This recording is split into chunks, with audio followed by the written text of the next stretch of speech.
दोस्तों, छोटे मोटे लक्ष्य हम अपनी काबिलियत से हासिल कर सकते हैं, लेकिन अगर आपको एक बहुत बड़ा काम या बहुत बड़ा लक्ष्य हासिल करना हो तो आपको एक बहुत अच्छी टीम की ज़रूरत पड़ती है। कभी कभी इस टीम में कुछ लोगों में अहंकार आ जाता है। यह कहानी ऐसी ही एक टीम पर आधारित है।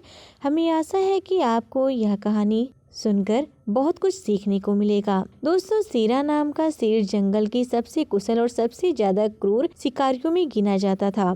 अपनी टीम के साथ उसने अनगिनत भैंसों, हिरणों व अन्य जानवरों का शिकार किया था। उसकी ताकत और क्रूरता से जंगल के सभी प्राणी थर थर कांप जाते, जिसके परिणाम स्वरूप अब उसे अपनी काबिलियत और ताकत पर घमंड बढ़ने लगा।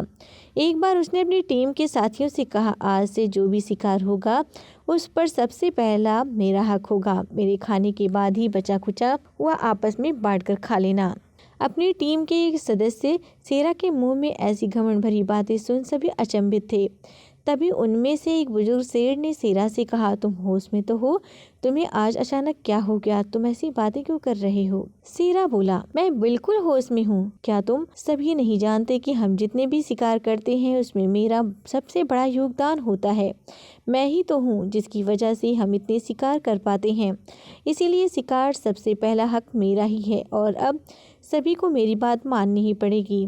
कोई भी उसकी बात से सहमत नहीं था। इसीलिए अगले दिन एक सभा बुलाई गई जिसका उद्देश्य था शेरा को समझाना। हम मानते हैं कि तुम एक श्रेष्ठ कुशल शिकारी हो, लेकिन क्या ये बात भी उतना ही सच है कि बाकी की सदा भी अपना जान लगा देते हैं? इसीलिए हम इस बात के लिए सहमत नहीं हो सकते कि शिकार पर पहला हक तुम्हारा हो। हम सब मिलकर शिकार करते हैं और हमें मिलकर ही उसे खाना चाहिए। टीम के सभी सदस्यों ने शेरा से कहा।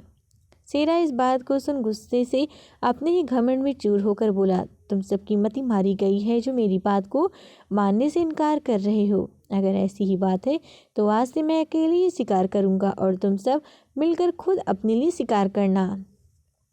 जब भूखे मरोगे तब मेरे पास गिड़गिड़ाते हुए मत आना। और ऐसा कहते हुए घमंडी शेरा सभा को छोड़कर चला गया। कुछ ही समय बाद जब शेरा को जोरों की भूख लगी तो वह शिकार करने गया।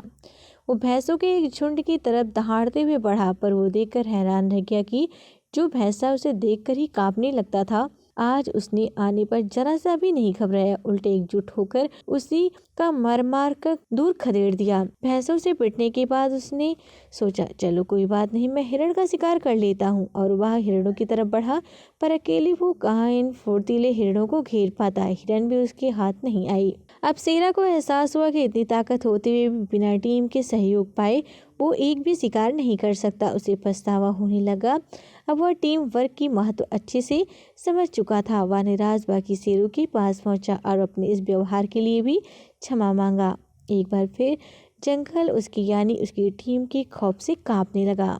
दोस्तों, यह कहानी हमें टीम का महत्व सिखाने के साथ साथ सिखाती है कि हमें कभी भी अपनी काबिलियत पर घमंड नहीं करना चाहिए। साथ ही साथ गलती से भी अगर हमसे कोई गलत काम कर देते हैं तो जब हमें इसका एहसास हो जाए तो उसके लिए हमें माफ़ी भी जल्द मांग लेनी चाहिए, ना कि उसे अपने ईगो प्रॉब्लम बनाकर बात को और बिगाड़ देना चाहिए। दोस्तों, आप सभी को ये कहानी कैसी लगी कमेंट बॉक्स में ज़रूर बताएं। दोस्तों के साथ शेयर करें और अगर आप हमारे चैनल पे नए हैं तो सब्सक्राइब भी ज़रूर जुड़ें।